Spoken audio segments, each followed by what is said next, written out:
So AmeriCorps members do all of this great work in the community, and at the end of their service, once you're completely successful in your reporting and logging the hours that you committed to log when you signed up for your AmeriCorps term, AmeriCorps members will receive an AmeriCorps Education Award.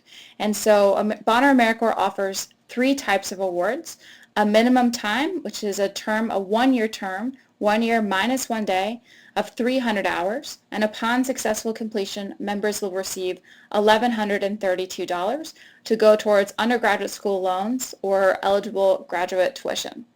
We also have a 450-hour one-year term for $1,415 and a 2-year 900-hour term for $2,675. There are some rules of conduct that AmeriCorps members need to be very mindful of. It's really important that AmeriCorps members do not spend more than 20% of their service in training and enrichment activities.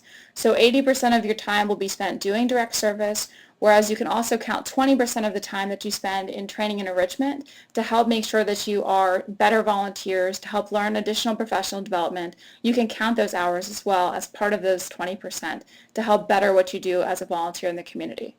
AmeriCorps members may not spend more than 10% of their term of service in fundraising. And this is really important because AmeriCorps has a very narrow definition of fundraising.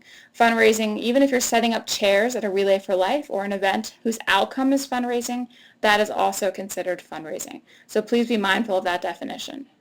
AmeriCorps members may not devote any time of their service to fundraising for any other purpose than directly supporting their service activities. So let's go ahead and talk about the prohibited activities. What can or can you not do as an AmeriCorps member? And it's really important that you remember these, that you read through these so that you understand that, because if you do any of these prohibited activities, those hours will not count for your service. So if for some reason you've done 250 hours, but you're doing uneligible or ineligible service, then those hours will not count and you may not obtain your education award. So please always ask your coordinator or director to determine eligibility for the service that you're going to do. So prohibited activities. As a federal program, the federal government does not want you involved in influencing legislation, organizing or engaging in protests, petitions, or boycotts or strikes, assisting or prompting or deterring union organizing, or partisan political activities, things like influencing the outcomes of an election, voter registration drives, that type of thing. So those types of political activities are activities that you're going to want to avoid those partisan activities. Engaging in religious instruction, so Americorps is a federal program and the separation of church and state is really important.